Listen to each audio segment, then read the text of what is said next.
Chilling tales for dark nights.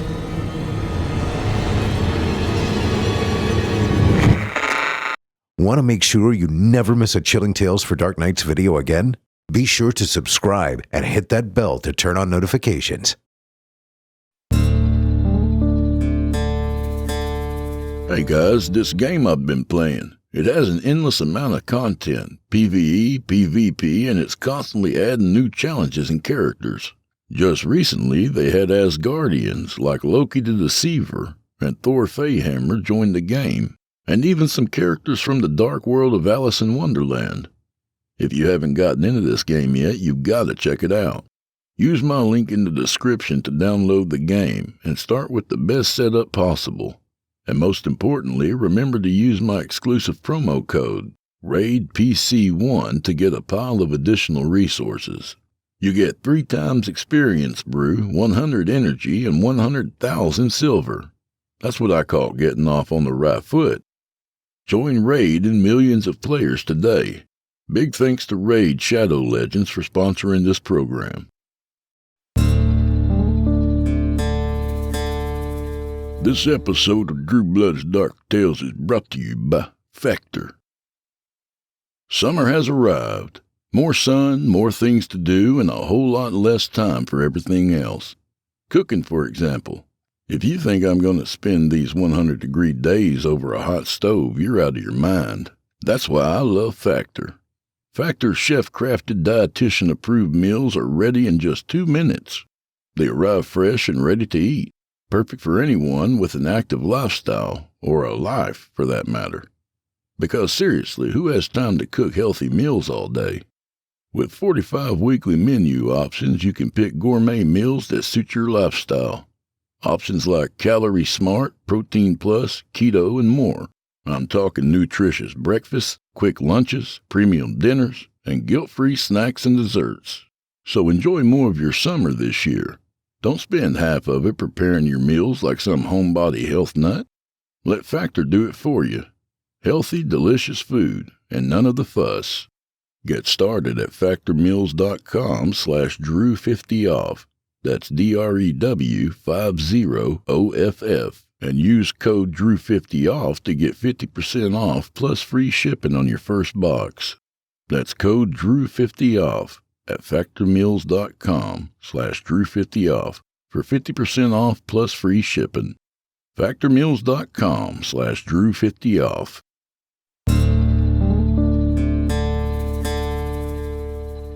Hey amigos, you know what's really easy to do and even easier to forget? Please help me out and hit that like button if you're listening on YouTube. And if you're listening somewhere else, what the hell? Pop in, give me a thumb. Say hello while you're at it. It helps me a ton with the algorithm, and besides, it's real nice to see you there. And now, on to the show.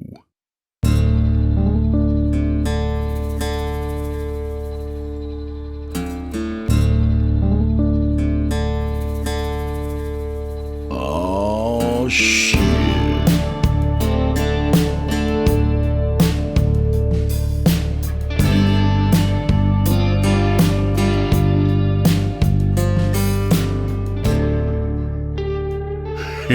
Hey, welcome back, friends.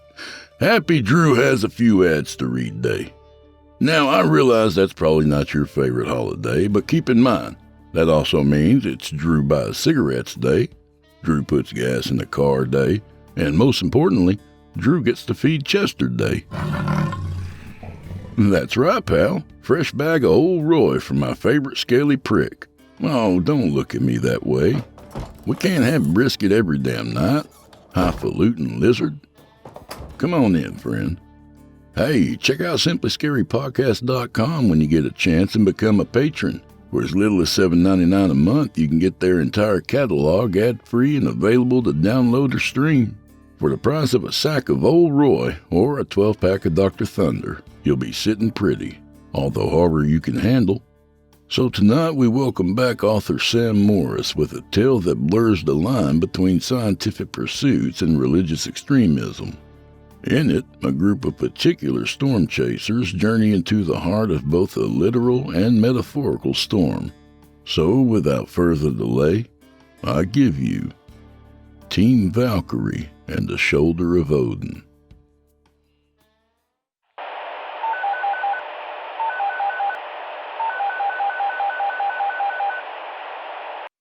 The National Weather Service in Jonesboro, Arkansas has issued a tornado warning for Jackson County, Poinsett County, Craighead County, Mississippi County until 7:45 Central Daylight Time.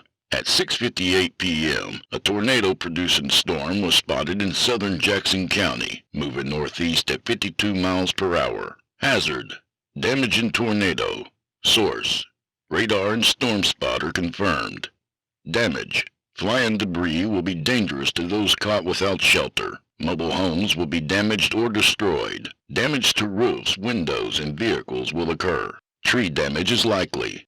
To repeat, a tornado is confirmed. Take cover now. Move to a basement or an interior room on the lowest floor of a sturdy building.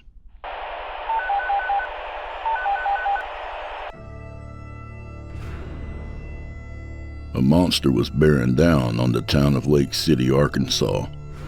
Half a mile wide, it wore the rich dark color of the Mississippi Delta soil, which it inhaled. Around it, the muscular arm of a sub-vortex twisted and flexed, as if reaching toward the helpless souls of Lake City, those of which it so voraciously hungered for. Barreling northbound toward the behemoth was the storm-chasing Team Valkyrie, speeding and swerving around downed tree limbs and low-hanging power lines. The high winds whipped and bullied their vehicle, a black Ford F-250 Super Duty, punishing all pistons of its V8 diesel and challenging every hoof of its 500 horsepower. In the driver's seat was Blue, the leader of Team Valkyrie. His large frame was set back and his powerful arms were straight and locked, with strong hands white-knuckling the steering wheel. The truck struggled to stabilize in the high violent winds, even with the tornado being 2 miles away. Blue squinted his eyes, colored to his namesake. The windshield wipers ferociously swiped away heavy rain and hail. "Big-time tornado!" he bellowed out, followed by a thunderous laugh. "Frida, are you getting this?" Got it. Frida, Blue's longtime chasing partner and girlfriend, shouted to him from the passenger seat. She held up a camera to the windshield, capturing the bulldozer tornado that they were approaching. It was slowly churning northeast over farmland. A small white house dared to stand in its path. In a matter of seconds, the rage of dark wind and debris swept over the house, dismantling its walls into splinters and scalping its roof, which took off like a kite around the tornado before splitting apart into brittle. Bright purple explosions danced around the base of the dirty, swirling monster. Power flash. Eric, get the flare ready. Frida yelled to the back seat, where a scrawny red-haired man held up a bottle of gin to his mouth, drinking in deeply.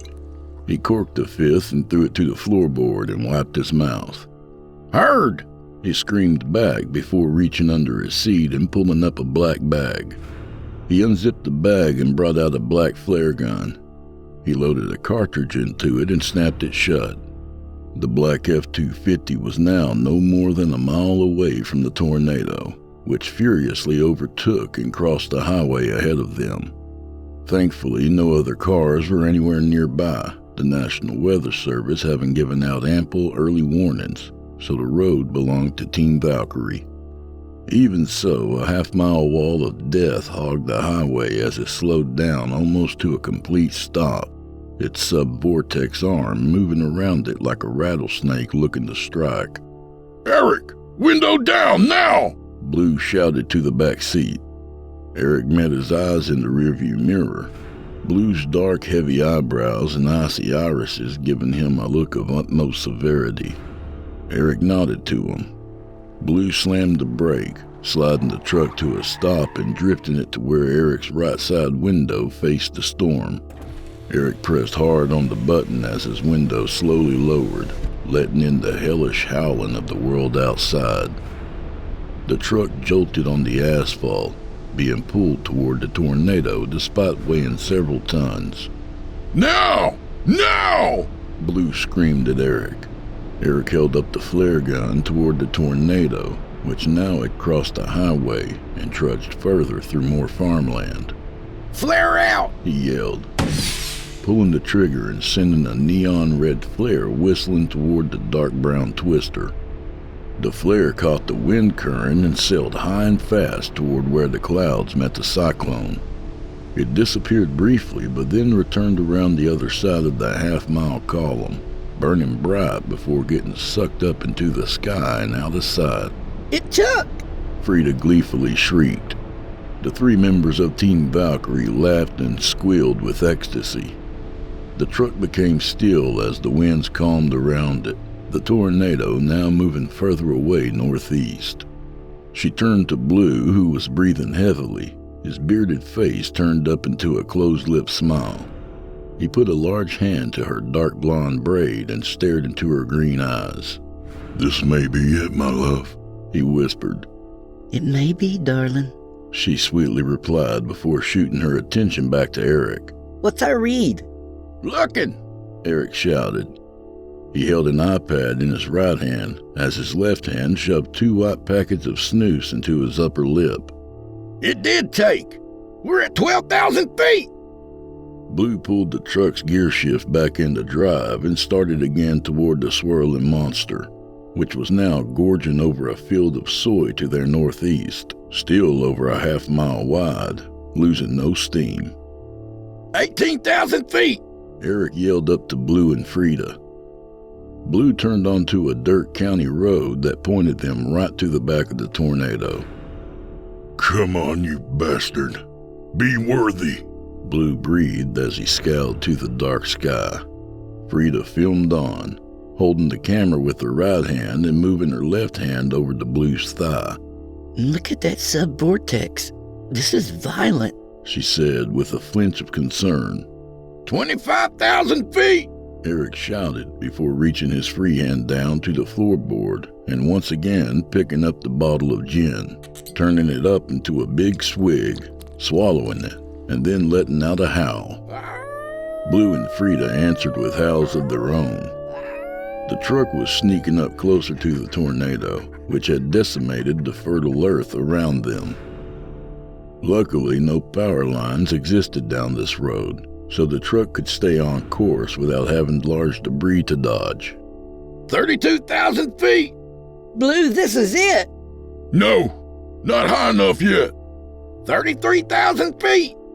Come on, just a little more, Blue shouted, pushing his foot down hard on the gas pedal, sending them into a dead race toward the twister, whose grotesque arm still turned and reached around it.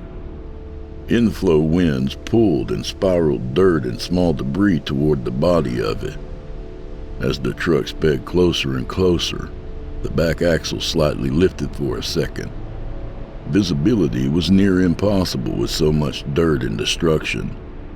Frida let out a shriek. Blue squeezed the steering wheel with all his might. A monstrous roaring pummeled their ears. 29,000 feet! Blue stomped on the brake pedal, bringing Team Valkyrie to a cumbersome stop as the truck dug its tires into the mud. The rage of the inflow battered over them a moment longer, but then eased as the tornado's power continued further into more fields. What are you doing? Frida yelled to Blue. It's not worthy. We are not worthy today, Frida, Blue screamed back, shooting her the most severe look yet. Frida then took her free hand and smacked him hard on the chest. He snatched her wrist with muted strength and gently put it to his cheek. She stroked her fingers over his dark beard. It's okay, my love. The day will come, he said softly. She frowned at him, a tear falling down her cheek. I was ready. I'm ready. Damn it! Eric punched the back of the empty seat to his left before taking another big helping of gin. The tornado raged on another 3 miles northeast, away from them, tearing up trees and chewing up farmland, but hitting no other houses beside the one it hit before crossing the highway.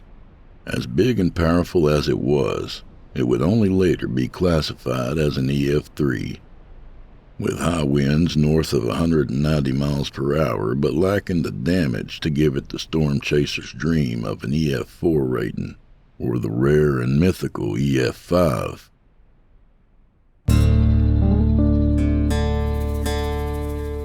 Hey y'all, if you like a game with endless amounts of content, PvE, PvP, and that's constantly adding new challenges and characters, I've got just the thing for you. Raid Shadow Legends. Just recently they had Asgardians like Loki the Deceiver and Thor Feyhammer join, and even some characters from the dark world of Alice in Wonderland. I'm telling you, if you haven't gotten into this one yet, today's your lucky day, because old Uncle Drew's got a sweet promo code for you. Use my link in the description to download the game with the best setup possible. And remember to use my exclusive promo code, RAIDPC1, to get a slew of additional resources. You get 3 times XP brew, 100 energy, and 100,000 silver. So join Raid and millions of players today. And a big thanks to Raid Shadow Legends for sponsoring this program.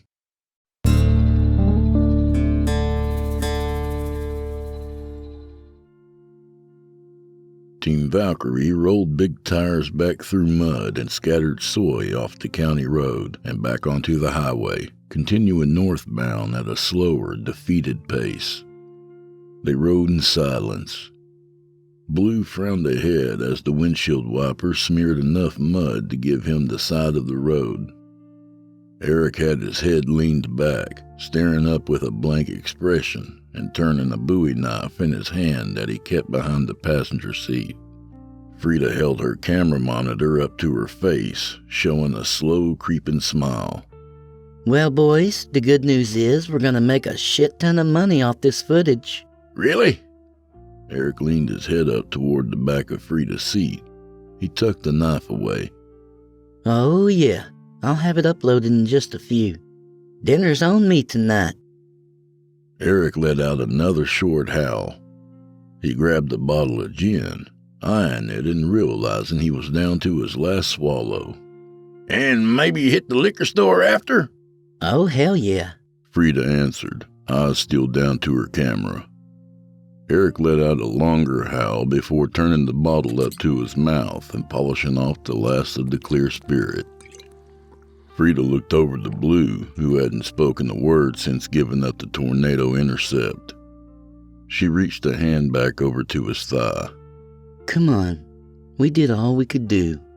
Not enough, he barked back, keeping angry blue eyes on the road which took them across a seemingly never-ending Arkansas farmland.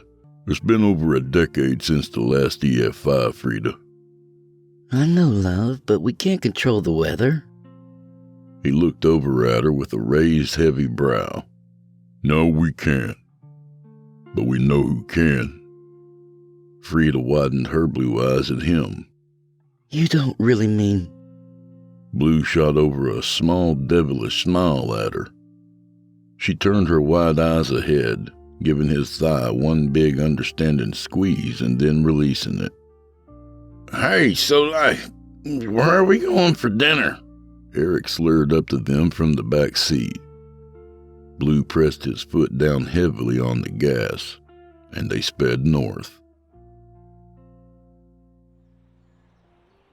Muddy tires rolled off the main highway through Paragould, Arkansas, and onto the crowded parking lot of the Huddle House restaurant in the center of town. There, surrounded by a group of smiling onlookers, was a different beast of a vehicle. A bulky armored tank of a red truck with the name Interceptor 2 painted on the side in white lettering. A man wearing a backward baseball cap stood outside the truck, taking pictures with fawning fans. Well, if it isn't our old buddy Cal, Blue said under his breath as he pulled into a spot over on the less populated side of the lot. Cal McCall was perhaps the most famous storm chaser of them all. For years and years, he had captured the most compelling close-up footage of tornadoes and offered unique insights into the mechanics of storms with his data, providing crucial groundbreaking information and the ability for earlier warnings and forecasting. Love that dude. Eric said from the back seat with a buzzed chuckle. Frida just smiled, bouncing her eyebrows, and gave Blue's leg another little squeeze. The three of them got out of Team Valkyrie's strong yet inconspicuous F-250 and made their way across the parking lot over to Cal and his Interceptor 2. The crowd around Cal quickly noticed them, and several broke off from the herd and waltzed over to greet them. Team Valkyrie, right? One bright-eyed young man asked the trio. "Yes, sir. Nice to meet you."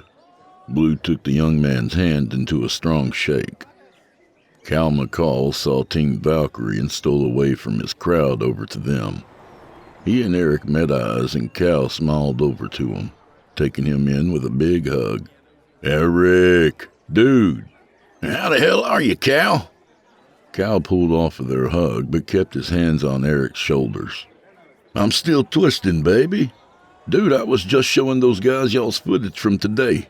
Man, y'all were close," Cal said with wide eyes and a boyish inflection. Could have been closer.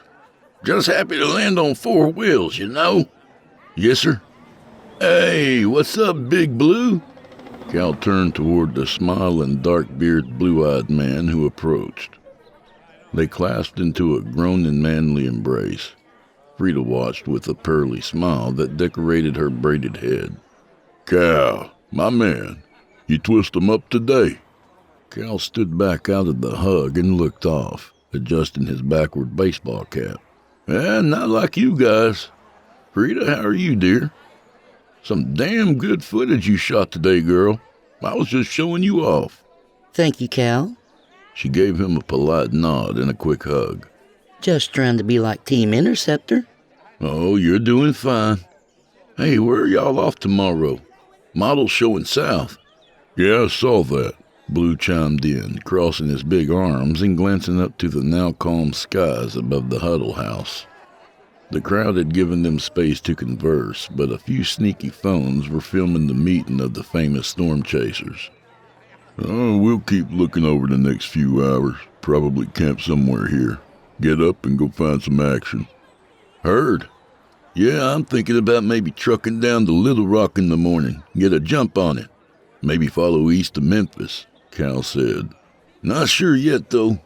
Wait, so you guys still camp?" "Yes, sir. Tradition," Eric threw in, his buzz wearing off and his eyes looking tired. "Man, I remember seeing y'all the night before Moore, Oklahoma, way back in 2013. Y'all was out there camping, right? I came for some drinks and we were all dancing and stuff, right?" Cal asked. Team Valkyrie laughed. "Boy, yeah, that was a good time. You still get on the whiskey?" Blue gave Cal a hearty palm on the shoulder. "Not so much, man. The old lady don't like it." Cal responded with a childish giggle. "Heard. Hell, lucky for me, my old lady can get down with the best of 'em." Blue took a rolling-eyed Frida under his arm. Blue? She scolded. "I know that's damn right. Well, look, let's hope we get some action tomorrow, but I really hope it's not another Moore." Cal looked off into the distance. "Shit, I hope it is. I'm tired of this EF5 drought," Eric said, following his eyes to where Cal was looking.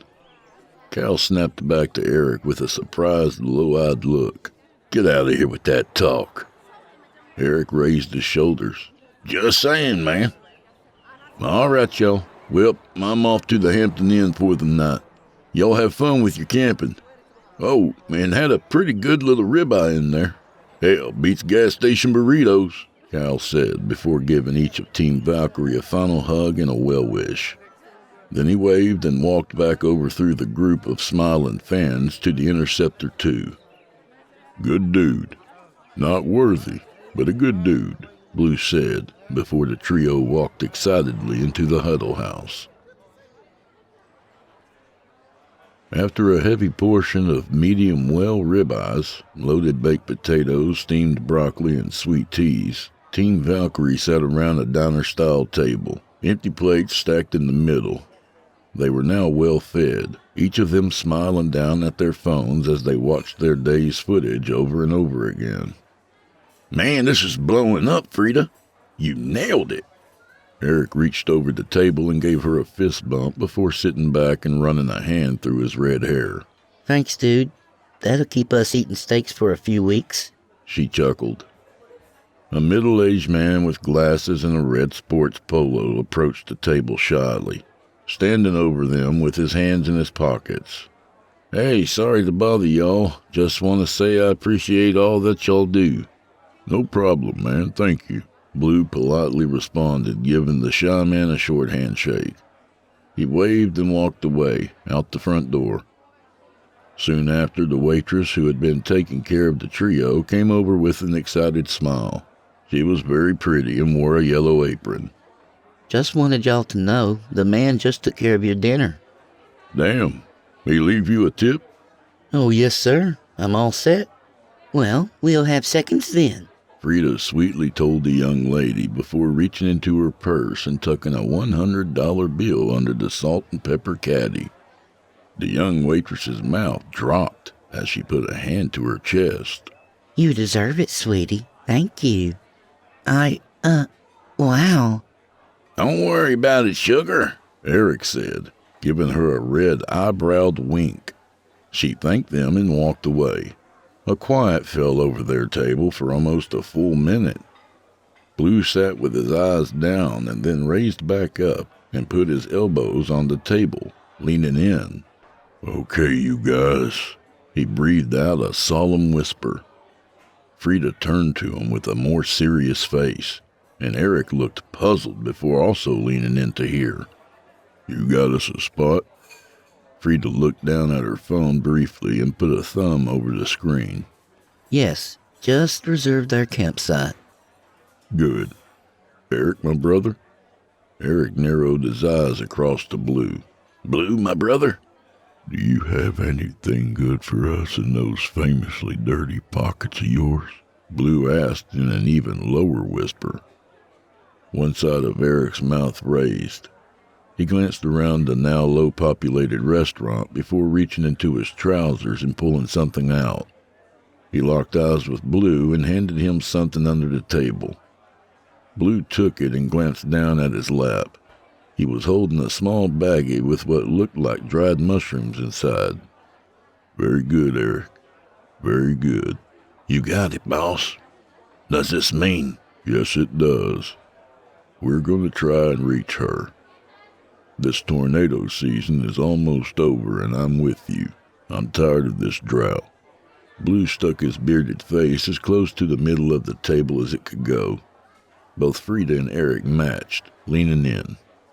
"If we can commune with her again like we did in Moore, then perhaps she would finally let us see another apocalypse. And then we may find ourselves worthy to enter Valhalla. We were young and frightened then. I believe now we have the bravery to follow through," Blue said with a painfully severe look and tone of voice. Frida squinted to both of them, solemn as a judge, but with a small hint of a smile. Blue carefully handed the small baggie back under the table to Eric. He looked down at it, turning it in his hand and gently pressing each mushroom.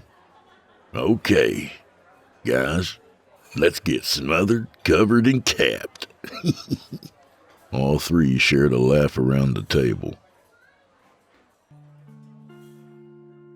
The sunset fell into night over northeast Arkansas.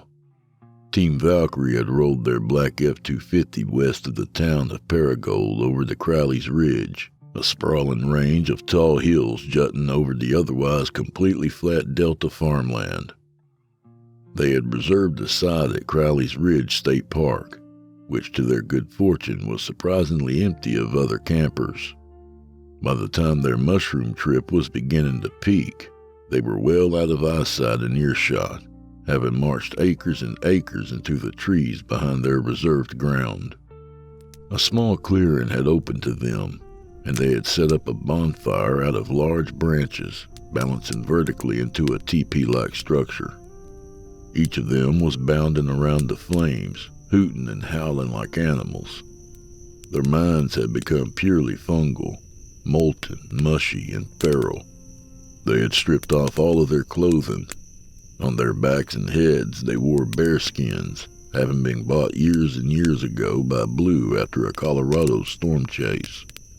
They danced violently, all but fully naked, as the orange flames licked out at them and cast insane shadows up into the trees.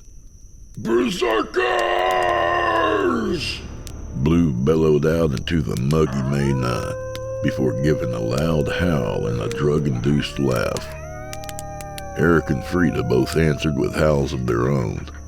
They continued to spin and dance maniacally around the fire. The smoke rose above the tops of the pines. Berserkers!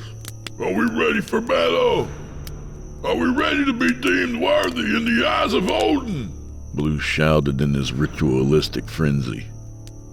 Eric and Frida threw up their arms and thrashed about wildly, continuing to howl and laugh. I call upon the seeress Vedma. I call upon the ancient witch of the Old North. Vedma, hear my call. Vedma, come unto us. Blue's cries had reached a fever pitch. Donned in loose bearskins, the three kept on dancing around the flames, the flickering splashing onto the woods around them into iridescent fractals and other impossible shapes. Their drug-soaked journey had reached its mountaintop. A thunderclap exploded above them, even though the night was clear. They all stopped dancing and slapped hands to their ears. A sound like water poured onto hot coals mixed with 1,000 rattlesnakes sizzled over them. They all fell to their knees and covered their heads, shuddering at the venomous noise. Eric slowly raised his eyes to the fire, lifting the bearskin off his brow. Behind the licking flames was the shape of a head slowly moving into view. Standing well over 10 feet above the ground, Blue turned to the side and looked over to him. Eric, don't! Eric, bow! He whisper-screamed at his frightened red-haired friend. Frida lay prostrate, palms and braids to the dirt. Eric did as Blue commanded. The sizzling rattle noise tightened into a shrill frequency, piercing their hearing and swirling their inebriated brains. A voice like a storm over rushing water poured out to them from behind the raging bonfire. Who calls unto me? It said, harsh and ancient. The three kept their heads down. Vedma, we call unto you this night, Blue answered, his voice showing a rare glimpse of insecurity. Who is we? Look me in the teeth and name yourselves. The three slowly raised their heads to the fire. Behind it, shadowed by smoke, stood a large being. Then, in a horrible instant, the being plunged its head and neck through the licking flames, and they could see it for what it truly was. Scalded by tongues of orange blaze hung a black-crowned head. Its face had no eyes and no nose. Instead, it only held a mouth, stretching from chin to forehead, full of black, serrated, diagonally interlocked teeth. Its skin was charcoal black. On its bald head lay a despicable crown of antlers, impossibly sprawling upward and outward like the branches of 100 dead trees. It moved its mouth over to each of the three on the ground, snapping its knife-like teeth at them like bear traps. Berserkers, you call to me from the new world. The crowned witch Vedma sliced out to them in a whisper. What is it you seek? We seek to bring Odin down upon the new world. to yet again bring the fury of the old gods. Frida finally spoke, turning up and looking directly into Vedma's sharp black sabers, which answered her in another snapping bite.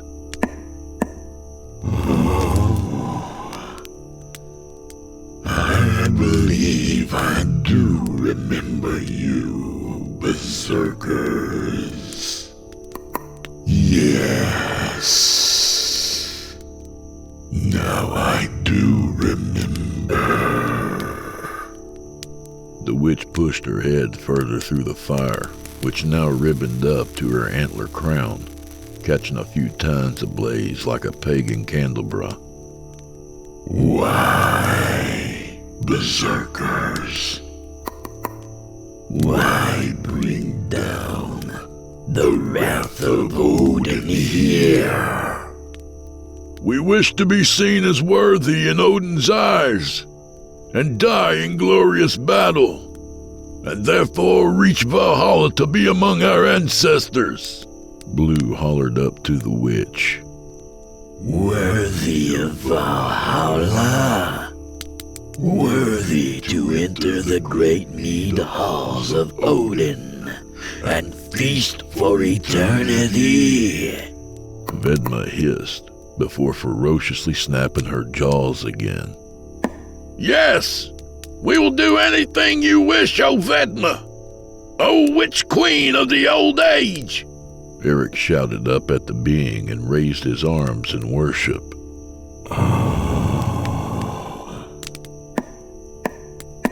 Anything I wish, you say? Vedma responded curiously. Yes, O Queen. Anything. Frida answered. We ask for Odin to bring down a mighty storm and force the new world into his order. Years ago, you asked me for the same. Why again, O berserkers? Why again should I bring down Odin onto this land? Vedma asked with a dripping suspicion. Because we are ready to die for Odin.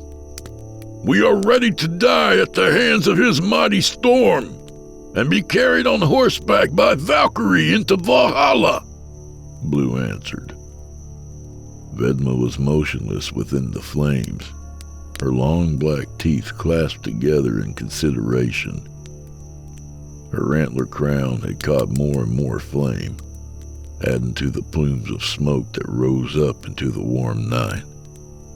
She was a horrible, glorious sight. Team Valkyrie waited for her response, all still down on their knees and hands with heads raised, their bearskin clothes now covered in dirt and sweat. Listen here, berserkers. If you wish to be found worthy of the warrior's home in Valhalla, then you must bring with you an additional 9 souls each, that these souls may serve you in the afterlife. Yes, Vedma. We will bring 9 souls each with us into death, Blue said, lowering his head with solemnity. Only then may you be carried upon horseback from the battlefield into the glory of Valhalla. Vedma sizzled over them. Yes, Vedma. Yes, witch queen of the old north. No warrior, not even a berserker, is worthy of the full sight of Odin. And so I will conjure up your storm. But you may not see him in his entirety until you walk the golden halls. Allow us to see Odin's back then, oh Vedma! Eric cried out, his eyes welling with mushroom-inspired emotion. You may see the shoulder of Odin, and that is all. Vedma's voice boomed down at them with dark gravity. Yes! Thank you, Vedma! Old witch queen of the old age! Tomorrow, you will see the shoulder of Odin. As you wish, you are to die in battle, and bring with you 9 servant souls each. And then I will see you in the great halls of Valhalla. Odin be with you, berserkers. Vedma bid them farewell. Blue, Frida, and Eric looked upon the bonfire, where Vedma's great antler-crowned head suddenly fell down into the bluest licks of flame, as if from decapitation. Her head disintegrated into gray ash, which then mixed with the fires and began to swirl upward into a small vortex. The small, light gray twister then inhaled all of the dark smoke and became the likeness of a wide, calamitous wedge tornado, right there in the small forest clearing. The trio looked on, mouths agape and eyes glazed over in wonder. The small sample of Odin's fury was more than enough to please them in their state of mind. They got back up to their feet and began dancing again. They danced and howled and hollered around the small yet ominous wedge tornado over the bonfire. Eventually, they shed their bare skins and lunged and thrashed about fully naked and sweating. They continued on the rest of the night, fully enraptured in divine delight. Team Valkyrie awoke to a high sun, lying naked in the grass of the clearing. Blue and Frida were embraced on one side of the now ashen but still lightly smoking bonfire.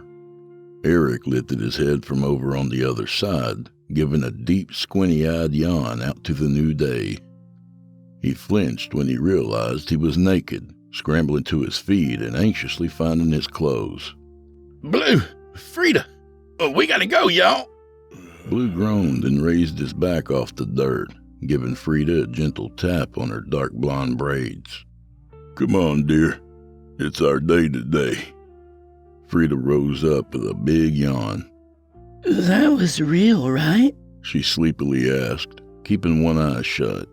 Very real, Eric said, as he walked over and tossed Blue and Frida's clothes down near their feet. Thanks, man, Blue said with a half-laugh. I got the keys. Y'all get dressed and I'll go warm up the truck, Eric declared, with evasive eyes and a quick, polite nod. What time is it?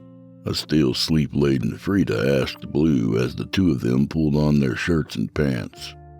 Blue gave a smile up into the hot sun, which had been charging up the wet atmosphere all morning. It's almost time, my love. It's almost time. It's almost time, my love.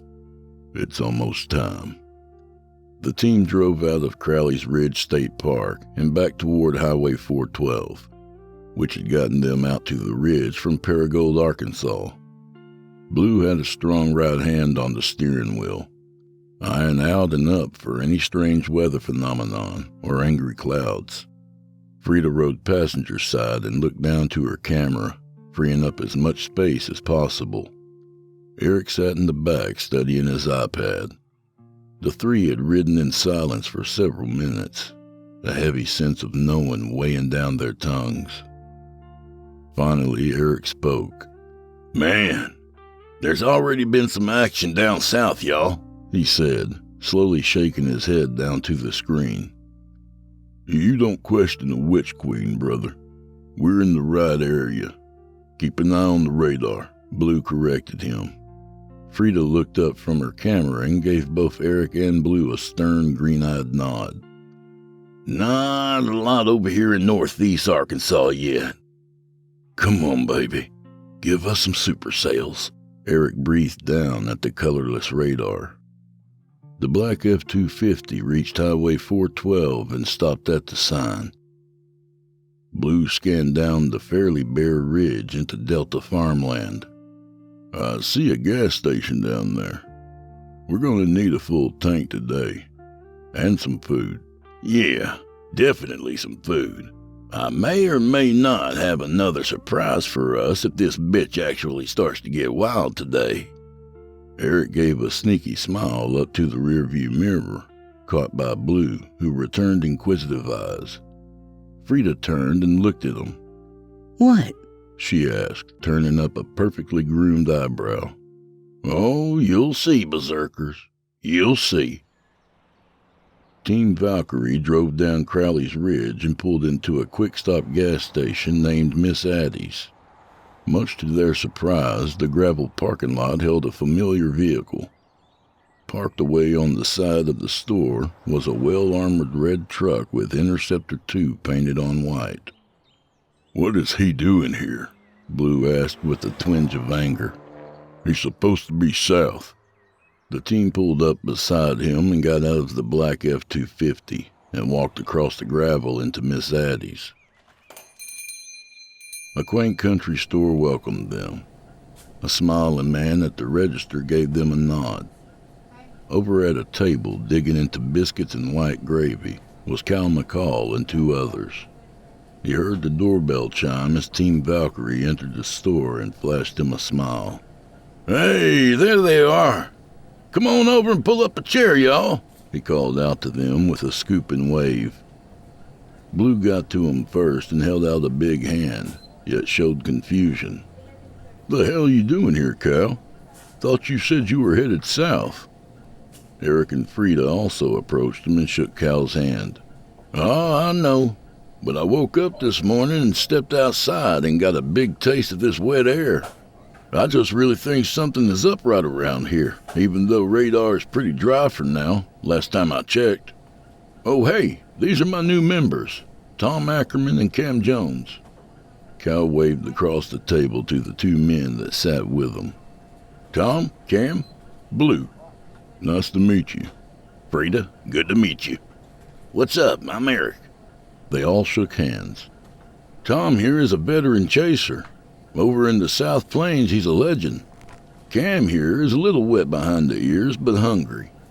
Cal swatted at a red-faced Cam, who couldn't have been much older than a college kid. He wore an Arkansas Razorbacks ball cap over his short, dark hair. His eyes were fresh, sparkling with excitement. "Yeah, just trying to get my feet under me and learn some of the best. These guys here are pulling me along good," the kid happily agreed. "Oh, he's got some real skill, this one," Tom Ackerman said and gave Cam a big squeeze on the shoulder. "You good at radar?" Eric asked down at Cam, something serious flickering in his eyes. "Yes, sir. I read radar good." Cam responded with a nod up at Team Valkyrie, who had remained standing over Cal's table. "Want to come with us today?" Eric asked with a sly smile over at Blue and Frida, who answered with eyes of surprise. "Oh, that's a great idea." Cal widened his own eyes and opened his arms over at Cam, who wore the face of a fanboy now. "No way, you mean it?" he happily squeaked. Blue and Frida looked back to Eric, who seemed to have borne a scheme out of the blue. "Man, yeah, you take radar today. I'll just hold the flare." Eric drilled his eyes into Cam's. "Man, yeah, you got it, y'all," Cam answered with an unbelieving laugh. Tom Ackerman gave Cam's shoulder a friendly fist bump. "Hell yeah, son." "Okay, cool. Tom, you'll be staying near me today then?" Cal pointed across the table. Tom nodded. "What's radar showing now, Cam?" Blue asked down at the kid, who pulled out his phone. "It's... wait a second." The kid shuffled in his seat and flashed his small screen over to Cal, whose eyes flew open. He nervously adjusted his backward baseball cap. "Whoa, whoa, whoa! Outside! Outside, now!" Cal barked. Frida stole a glance over to Blue, eyes twitching and a sneaky smile creeping up slightly. Blue returned a serious, low-browed look. Eric flinched as a huge clap of thunder vibrated the entire store. All of the storm chasers raced outside into the gravel parking lot.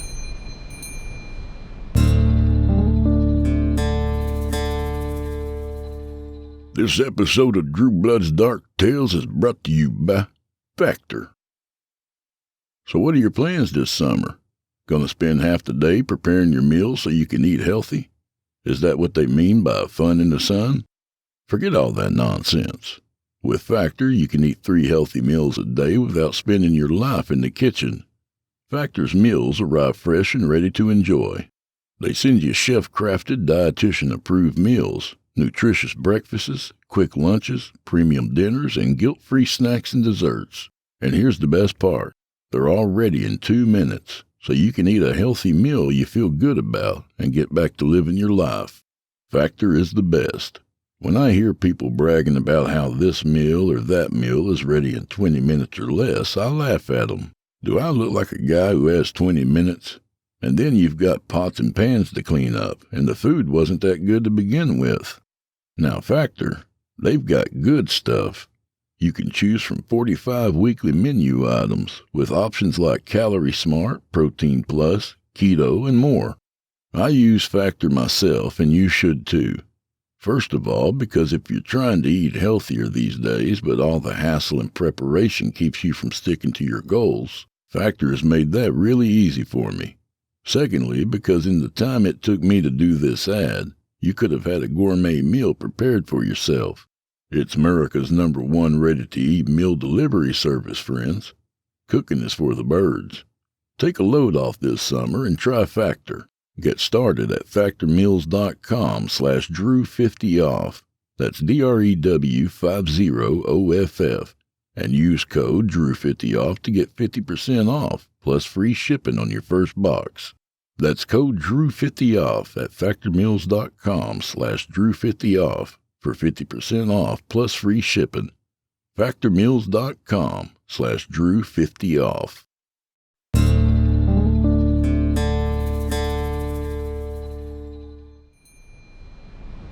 Good Lord! Where did that come from? Cal screamed over the sound of a suddenly roaring wind that swept white dust out of the parking lot and across the highway.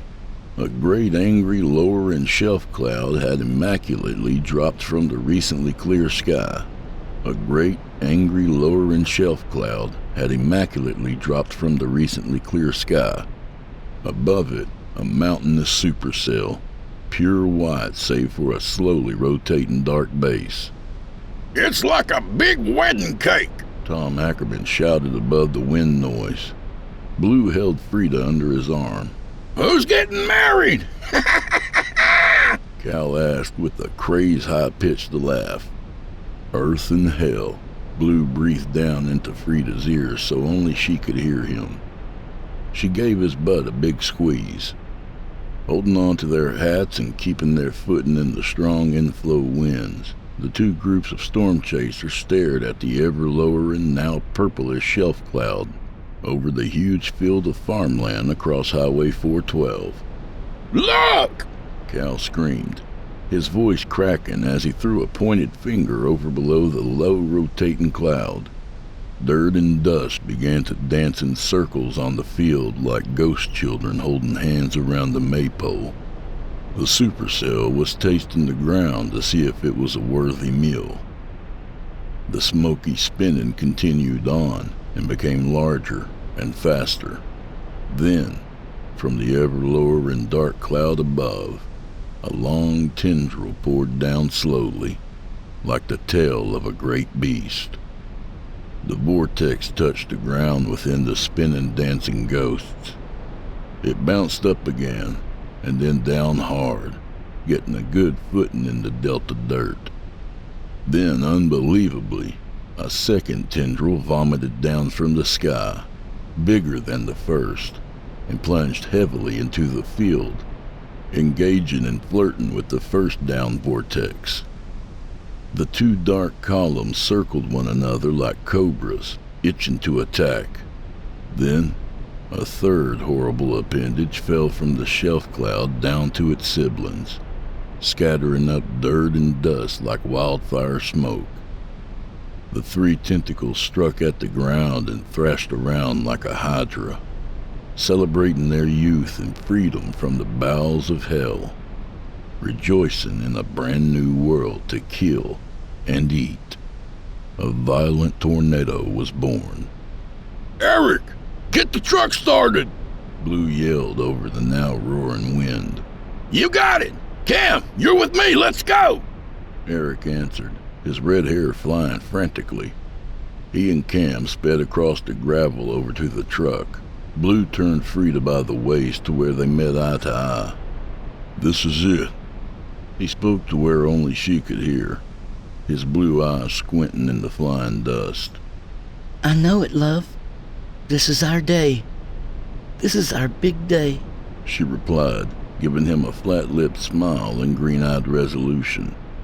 Get in the truck.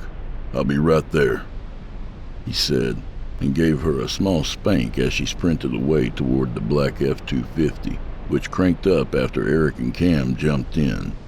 Blue marched over to Cal, who stared in open-mouthed awe at the turning evil across the highway. The three-legged beast of dirt and death drilled down into the field, hooking into and dredging the flat earth. Having its anchor, it filled out into a wedge tornado in a matter of seconds, boasting a quarter-mile black body. It roared with an ancient fury. Cal! Cal! Blue yelled out to the dumbstruck man, who couldn't take his glazed-over eyes off the tornado, keeping a hand on his backward baseball cap. What am I seeing, Blue? Where did this come from? Cal called out over the ever-growing roar. Cal, look at me! Blue shouted with a deep, gravelly seriousness. Cal finally tore his eyes off the raging beast. Cal, you're a good man! Keep your distance today! Blue said, his low brows showing a decisive warning. What? Cal asked, showing astute confusion. He kept a hand to his hat. Keep your distance! I want you to get out of this!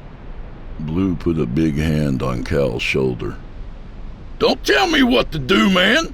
What's wrong with you? Cal took his free hand and pulled Blue off his shoulder. He quickly turned over to Tom Ackerman, who had already started toward his own vehicle, a white Toyota 4Runner. Tom, you got your walkie? Got it! Tom shouted as he fought white gravel dust and climbed into his 4Runner. Cal turned back to Blue. This is unwarned, Blue. Nobody knew this was coming. This is the only supercell in 100 miles. It has the whole sky to itself. Cal, be careful out there. Blue gave Cal's chest a strong tap and then sprinted off toward Team Valkyrie's truck.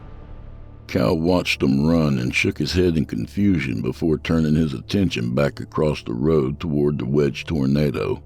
It had blown up into a half-mile-wide wall of death, moving right to left through farmland.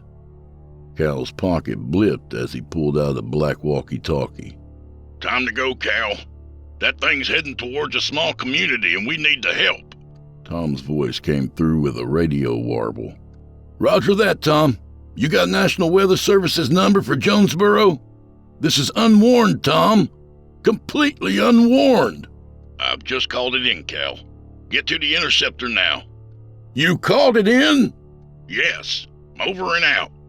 Okay, over and out. Cal's talkie blipped and he shoved it back into his pocket.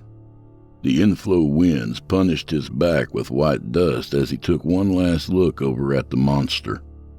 The wedge was ever expanding as it headed due west across farmland. Cal squinted as far out as he could see and noticed a cluster of buildings and a few houses that stood right in the tornado's path. He took in a heavy, sorrowful breath. Oh my God. God be with us. The National Weather Service in Jonesboro, Arkansas has issued a tornado emergency for the following towns: Walcott, Light, Walnut Ridge until 4:15 p.m. Central Daylight Time. At 3:36 p.m., a large and violent tornado was spotted just west of Walcott on Crowley's Ridge. Source: radar and storm spotter confirmed. Extreme devastation is expected. Get underground as quickly as possible. To repeat, this is a tornado emergency. The skies raged over Arkansas. The wedge tornado was now a mile wide. It tore slowly to the west across the gigantic fields of soy and rice, feasting on and killing every living thing in its calamitous path. It showed violent subvortices, which protruded from the dark, mile-thick body of the beast like white ribs crawling impossibly fast around it. Team Valkyrie led the convoy of storm chasers on Highway 412. Cal and his Interceptor 2 tank followed close behind. Tom Ackerman's white 4Runner brought up the rear.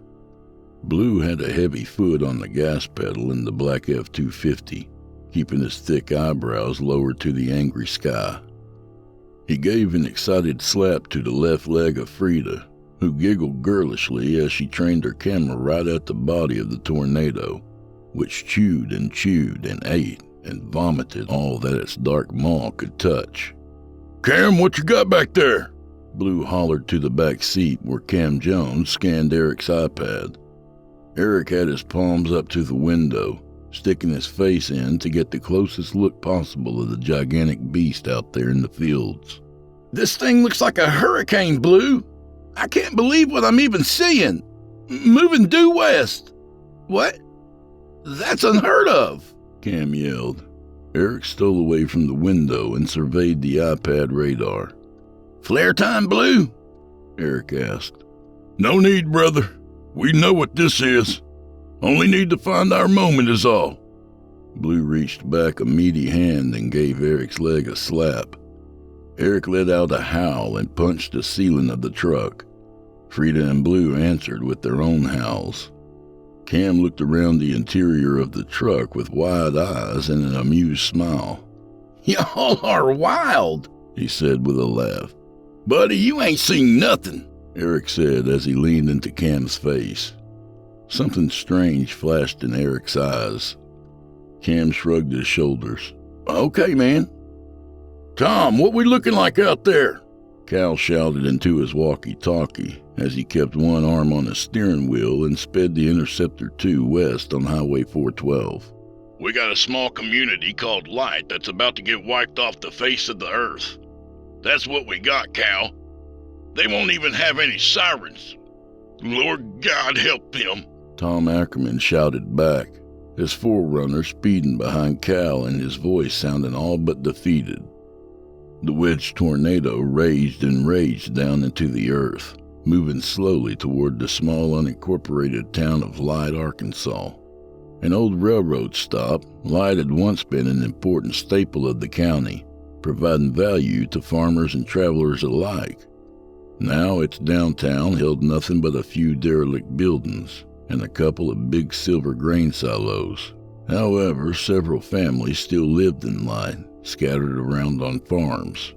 Jill Hancock, an elderly resident of Light, looked out the ridge-facing window of her one-story home, as she normally would on a summer's day.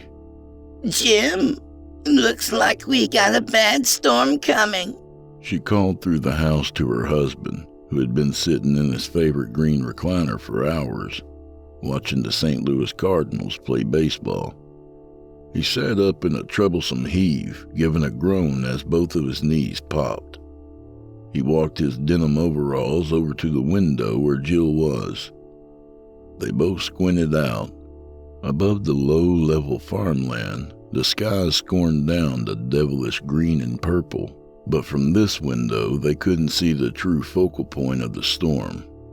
Jill stayed at the window, but Jim shuffled his socks over to the front of the house and opened their front door to get a better angle. As soon as he turned the knob, the entire doorway was inhaled off the house. opening up a gaping hole that sucked wood and glass and Jim Hancock into the air. The crash of it all made Jill shriek as she turned and found her husband in the front of her house gone. She continued to wail and cry as she moved as fast as an old lady could to the back of her house, carefully racing down a flight of stairs to the basement. Good gracious! Molly! Get to the shelter now! Shouted Brad Singer, a local farmer and neighbor of Jill and Jim Hancock.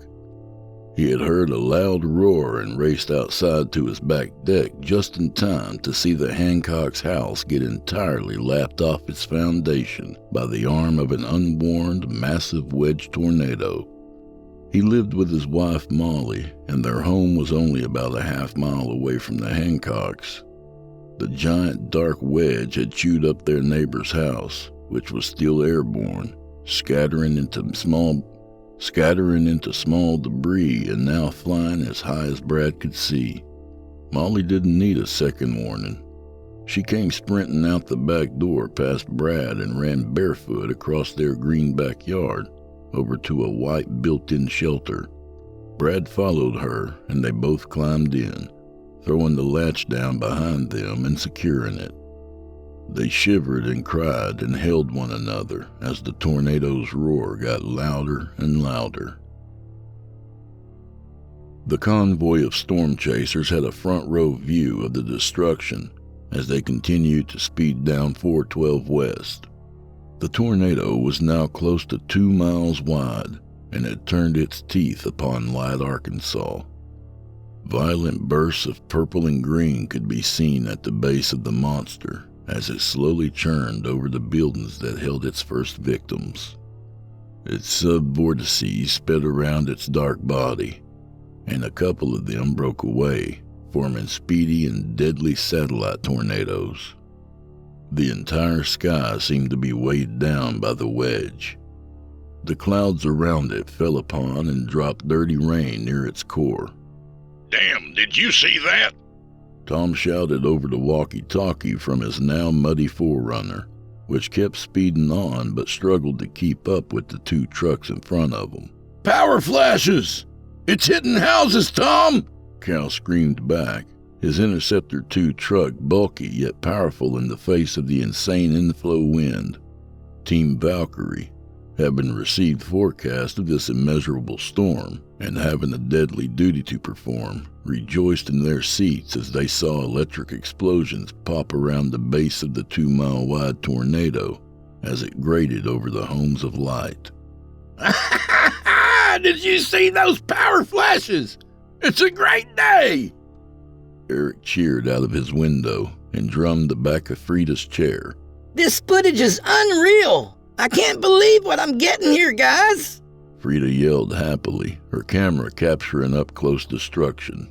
Look around, team! Look around! Blue roared. The inflow winds of the tornado were blowing down the tall grass and bending the trees toward it. The truck jostled. All things bow down before Odin! Blue shouted.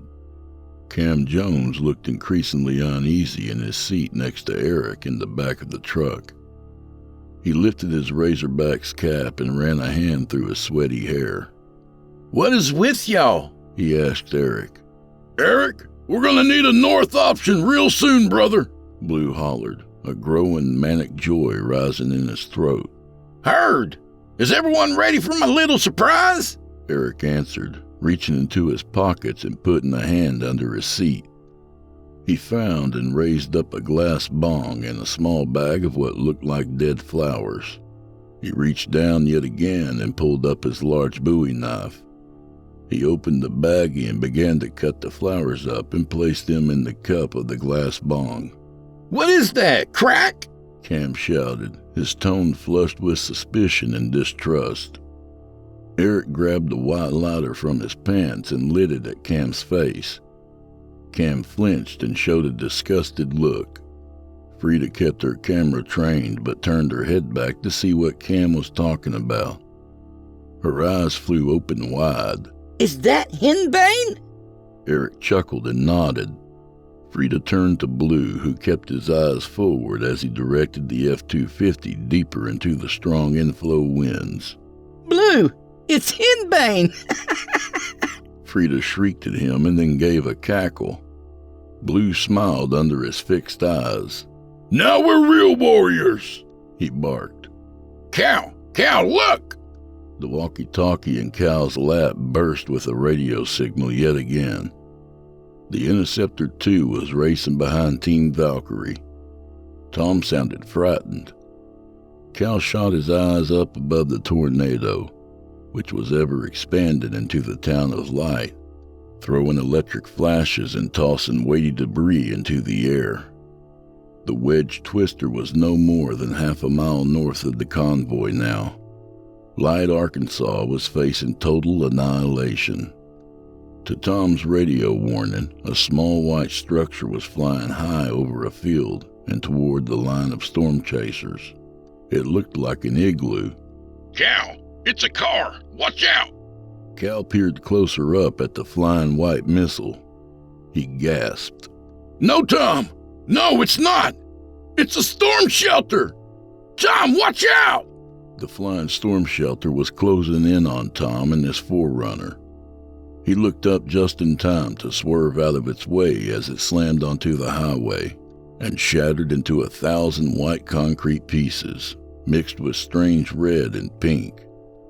Tom's forerunner kept swerving and swerving in the high wind, but ultimately stabilized. Tom, you okay? Cal shouted into his walkie. I'm okay, Cal. Cal eased slightly in his driver's seat. He took a gander north toward the tornado. It was like driving on the surface of Jupiter. The wedge turned and ate and killed everything. More power flashes at its base as it destroyed what was left of downtown light. 2 silver grain silos collapsed and were sliced apart, and were then buried within the great dark depths of the tornado, which roared and roared in victory. Around the main body, the satellite tornado slithered and slashed ferociously. Moving over 100 miles per hour, one satellite went completely rogue and began racing over toward the line of storm chasers. Tom, look out! Satellite! Cal desperately screamed into his walkie-talkie as he threw his eyes to the rearview mirror. Tom didn't have time to answer Cal. In a matter of 2 seconds, the satellite vortex slammed into his forerunner, tackling it off the highway and sending it rolling into the field. The swirling doom then picked the vehicle up off the ground and threw it like an empty beer can over half a mile across the farmland, where it hit and crushed into itself like a ball of aluminum foil. In those few seconds, Tom had gone in his mind to a different place. He had gone home. He had taken himself back home, back on his couch next to his wife Joan.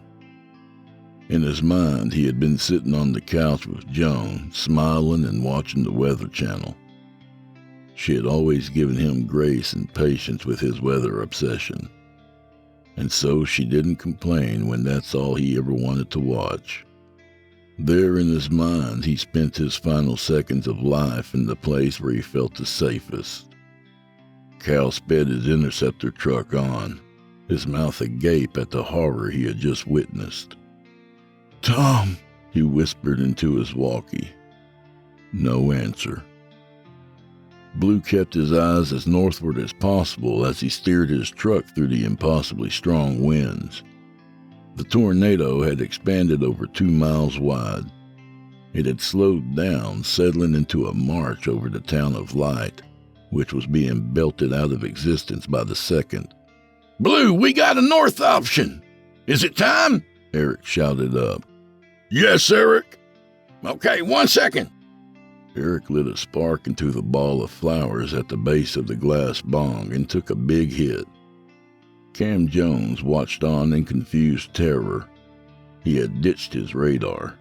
But why do we need a north option? Cam asked the others. Frida looked back at him with a seductive green-eyed smile. You're here for a reason, Cam. She cooed and gave him a wink. Cam shook his head. What? Ah! Eric groaned as he exhaled a strange green smoke. He passed the bong up to Frida, who took it with a polite nod. The truck came to an intersection on Highway 412 and jacked right, throwing them northbound, right into the path of the more than 2-mile-wide wedge tornado. What are you doing? Are you crazy? Cam screamed. Frida took a hit from the bong. She French inhaled the green smoke and blew it out through her nose.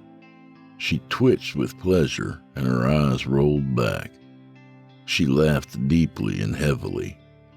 "Berserkers," she hissed out, turning to Blue and then back to Eric and Cam. Her eyes had gone black, and her teeth had grown long and pointed. Come to meet your fate. The voice of the Witch Queen Vedma echoed through Frida. Frida held the bong under Blue's mouth, who took it in a deep inhale before coughing out the green vapor. He bellowed. Cam, in a moment of panic, reached across the back seat over toward Eric's Bowie knife. With the strength of a man triple his size, Eric then seized Cam's arm and plunged it against the back seat, holding it still. Then he grabbed the Bowie knife and stabbed it all the way through Cam's arm to where it was hard stuck into the seat. Team Valkyrie laughed and laughed. The F-250 was now entering the outer bands of the tornado, approaching its core, where the winds raged over 300 miles per hour. Cal had seen Team Valkyrie turn right off of Highway 412, barreling northbound right into the path of the tornado. He had initially shouted at them and had considered following. The small voice in his mind reminded him to keep his distance. He had already seen so much destruction and doom. "Gotta get out of here," he whispered as he gunned down the gas and pumped every piston west, hoping to escape this hell. Look! The shoulder of Odin! Blue exclaimed, pointing a thick finger ahead to the almost 3-mile-wide wedge that raged before them. The shoulder of Odin. As promised. The voice of Vedma hissed out from Frida. She turned black eyes and long, sharp teeth to Blue. Eric let out an ear-splitting howl. Cam cried and held his left hand to his right arm, which was stabbed through to the seat and bleeding heavily. He tried to fight the pain and pull his arm free, but it proved too much for his young mind. He wallowed in agony. Eric leaned over and put his face close to Cam's. Cam could smell something strange and ancient on his breath. You're going to serve me in the afterlife forever! Eric shrieked, then gave a big, intoxicated laugh. Cam shook in pain and terror. The black F-250 entered the debris field of the tornado. The winds could no longer be withstood. Parts of houses and silos and trees and earth swirled over everything.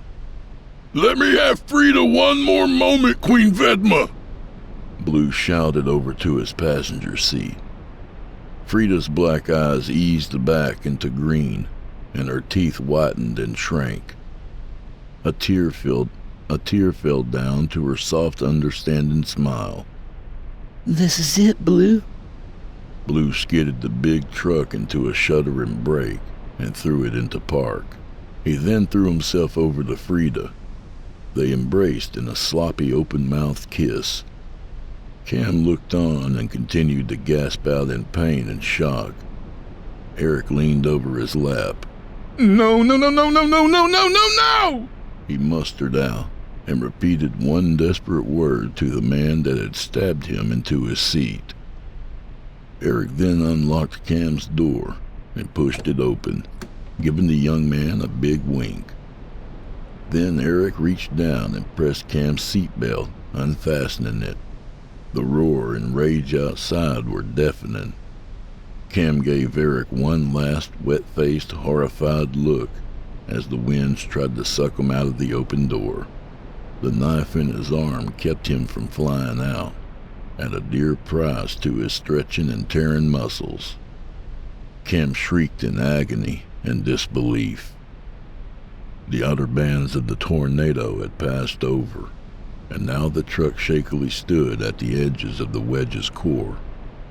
Finally, the F-250 gave up the ghost and began to tumble and roll over the farmland. Time was slowed almost to a halt inside of the battered truck's cab. Blue and Frida continued to make out, him putting his big hands all over her body. She attacked his face, tongue first. The consistent rolling of the truck had mangled Cam to death beneath it, and soon the rest of his body ripped off his stabbed arm. Eric was howling the entire time and found himself holding on to Cam's dismembered hand. Valhalla! He screamed, as finally the impossible strength and rage of the wind crushed and granulated Team Valkyrie beyond recognition. Cal McCall fled west in his Interceptor 2. The outer bands of the tornado were bearing down on him, and he struggled to keep four wheels on the road. Behind him, he couldn't even make out the edges of the tornado. The entire sky behind him was painful death. He groaned and yelled and squeezed down on the steering wheel with all his might, pushing his truck to the brink. His baseball cap came off and flew to the back seat. He screamed and buried his foot on the gas pedal. Around him, debris hurled. It wasn't even 4 p.m., and yet the world was thrown into midnight. All that existed here was doom and agony. He sped on, knowing every second he wasn't in the air was a miracle. Vision had become almost impossible, and he had to guess where the highway even was. He leaned back in his seat and locked his arms and held onto the steering wheel for dear life. The roar of 1,000 lions berated his ears, and the hands of death reached for his back tires. Then the roar was further away. Cal continued in a dead sprint west, but the sound of the storm soon barreled south, along with the impossibly violent winds of the outer band. Cal didn't dare slow down. He kept on, and soon he could see more and more of his surroundings. He kept racing on the highway across farmland. He twitched his eyes down at his rearview mirror. In it, the 3-mile monster churned south, having made a sudden, unexpected turn. The world around Cal and the Interceptor calmed. He still drove on until he could find a place that he could stop. He finally did, and parked the Interceptor 2 on the side of Highway 412. Eastbound on 412 was a police patrol, wearing blue lights and halting a long line of cars behind it. Cal got out of his armored truck, having reached back and grabbed his baseball cap. He turned it backwards and put it on as he stepped out onto the highway. The tornado was quickly losing power. The thrashing satellite vortices got sucked back up into the sky. The main body of the wedge began to lighten up as it lost more and more steam over farmland. Soon it was only a small rope tornado. It cruised on for a few more seconds, and then the entirety of it occluded back up into the clouds. Cal breathed heavily, putting his hands on his knees. He glanced over in time to see a patrol officer approaching him. Cal McCall? You okay, man? Cal bowed his head between his legs and let out a stomachful of Miss Addie's gravy and biscuits. He coughed heavily. Hell no, man. Hell no. What happened on that day around Light, Arkansas continues to baffle the minds of meteorologists, storm chasers, and historians alike. Records found the supercell to be completely unwarned, appearing immaculately and thrusting itself into overdrive as it spun into a 3.1-mile-wide wedge tornado, showing sustained winds of over 350 miles per hour. It mainly devoured farmland, leaving behind a 2-foot-deep ground scour 2 miles wide and 15 miles long. The buildings it hit, however, brought about the most unusual information. At the center of town and Light, where the core of the tornado slowly passed over, sat several homes. Upon damage investigation, the National Weather Service found all of the buildings to be completely swept away, even their concrete foundations. All that the tornado had left was scoured earth where once homes stood. Another home that was one of the first hit had also been completely slabbed, leaving nothing but an empty basement. Another home nearby had its storm shelter ripped from the ground and thrown over a mile away. Another small neighborhood had been flattened, even as the tornado weakened to the south. Overall, this tornado had claimed 32 lives, with the death toll and complete and incomprehensible destruction of several building foundations. The tornado would be given a controversial, yet necessary, EF6 rating.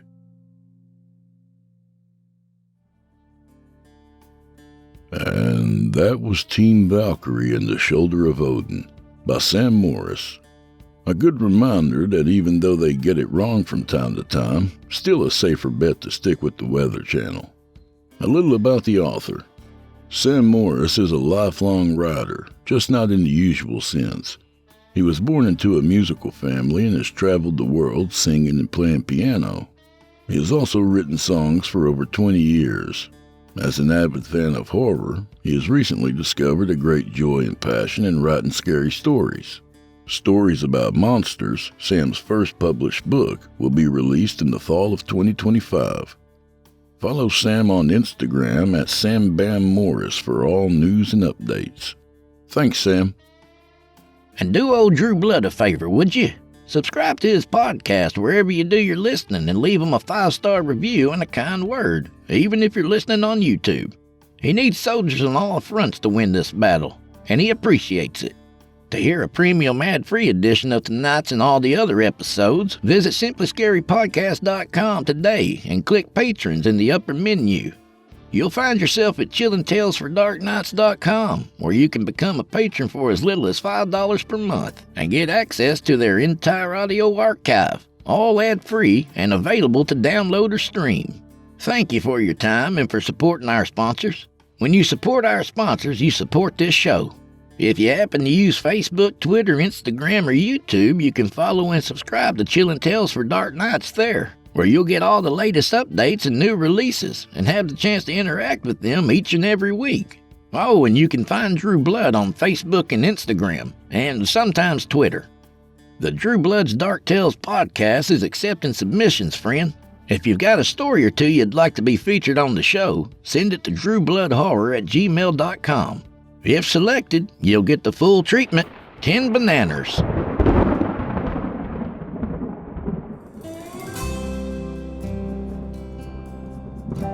Well, I guess this is where we part ways, at least till next time. Chester and I will be waiting for you over at the Crimson Hour tomorrow night. Come on by and say hi, would you?